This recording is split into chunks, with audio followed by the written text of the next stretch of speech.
Thanks for listening. This is Brian Hurley from Business Performance Improvement. The podcast Lean Six Sigma Bursts are short lessons, comments, Q&A, and insights. If you have a question, send your question through the Anchor app, and we might feature you on a future episode. Or contact me at biz-pi.com. Today I'd like to talk about a concept called Taguchi loss function. This is something that I come across quite a bit when I go through Six Sigma training. And the idea is that we can't just rely on specification limits to determine quality. We have to look at what's the optimal or perfect performance, and we should be striving to achieve that, not just being satisfied of being within spec limits. So let me read through a little summary I wrote up, and I'll link to this as well, where you can see some of the graphics that I'll explain. The Taguchi loss function was developed by Junichi Taguchi. It is a graphical representation of how an increase in variation within spec limits can still lead to an exponential increase in customer dissatisfaction. The common thinking around specification limits is that the customer is satisfied as long as the variation stays within the spec limits. If the variation exceeds the limits, then the customer immediately feels dissatisfied. The specification limits divide satisfaction from dissatisfaction. For example, if you have a lower limit of 10 and upper limit of 20, then a measurement of 19.9 will lead to customer satisfaction because it's in spec, while a measurement of 20.1, which is just slightly higher, will lead to customer dissatisfaction. Very black and white. However, Taguchi states that any variation away from the nominal or target performance will begin to incur customer dissatisfaction.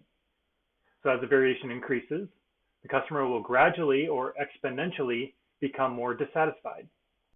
So in the previous example, if the measurement is 19.9, the customer will be dissatisfied more than a measurement of 19.8. If the measurement is 20.1, the customer will be slightly more dissatisfied than the measurement of 19.9. Whereas traditionally we thought that the customer was satisfied at 19.9 and then dissatisfied at 20.1. So Taguchi states that the specification limits do not cleanly separate satisfaction levels for the customer.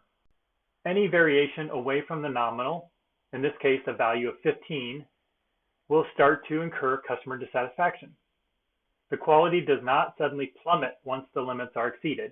Rather, it is a gradual degradation as the measurements get closer to the limits. The goal of a company should be to achieve the target performance with minimal variation around that target. That will minimize the customer dissatisfaction. A real-life example might be looking at the quality of food compared to expiration dates. If you purchase an orange at the supermarket, there is a certain date that is ideal to eat it. That would be the target date. There will also be limits for when to eat the orange within maybe 3 days of the target date. So if we looked at day 2 through day 8, so I've got a diagram here that has day 1 and day 9 with different levels of ripeness for the orange. Day 2 would imply that it's edible, and day 8 would also imply it's edible, but not ideally. Probably day 5 looks like it would be the most perfect time to eat it. So in this example, then day 5 would represent the target date when you would eat the orange to maximize the taste and satisfaction. So if you purchase the orange on day 1, and if you eat the orange, you will be dissatisfied, as it's not quite ready to eat. It's a little green in the picture. This would fall below the lower limit. On day 3, it would be acceptable to eat according to the specification limits, that it's past day 2, but you're still dissatisfied because it doesn't taste as good as if you were eating it on the target date. So if you waited till day 5, you will be satisfied because it is eaten on the ideal date. And if you wait until day 7, you will be slightly dissatisfied because it's 1 day past the ideal date, but it'll still be within the limits provided by the supermarket. And if you wait until day 9, you will be very dissatisfied as it will be too far past the ideal date.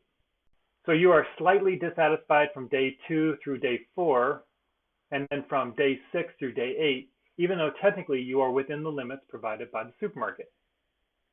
The least amount of dissatisfaction would occur on the target date, day 5, and each day removed from the target date would incur slightly more dissatisfaction. So contrary to most discussions around specification limits, you are not completely satisfied from days 2 through 8, and then you're only dissatisfied on day 1 or day 9. This discussion usually creates a lot of confusion, but also excitement for people to understand that spec limits are helpful but they're not the full story. And I usually bring up an example that says, when you have suppliers that provide you information or materials, do you notice that sometimes they fluctuate? And sometimes they're on the high end of the spec, and other times they're on the low end of the spec, but technically it's acceptable, so you can't really do anything about it, but you feel that variability, and you feel that sometimes these work better than other times. So what we want to do is focus on what is the target or ideal performance, and let's try to hit that. So just like in Lean, we are striving for perfection. And if we miss and we have a little bit of variability, that might be okay. But if we're just striving to meet the limits, we're just trying to do the minimum, and that's not going to cut it. There's also a video I'll link to that has a study from back in the 80s where Ford did a comparison of their counterpart supplier for the same component, and the one that had less variability around the target also performed better long-term in terms of reliability and less returns and complaints. So it performed better and it lasted longer. And so that's some evidence that there's some truth to this idea. So I hope you found that interesting. If you have more questions about Taguchi loss function, please reach out. Thanks. Lean6sigmadefinition.com has a list of glossary items about popular process improvement terms, along with the history of Lean and Six Sigma methods, and key influencers like Dr. Edward Stemming, Henry Ford, Taiichi Ohno, Shigeo Shingo, and many more. You can also learn how to access affordable Lean and Six Sigma training and certification. Visit Lean6sigmadefinition.com.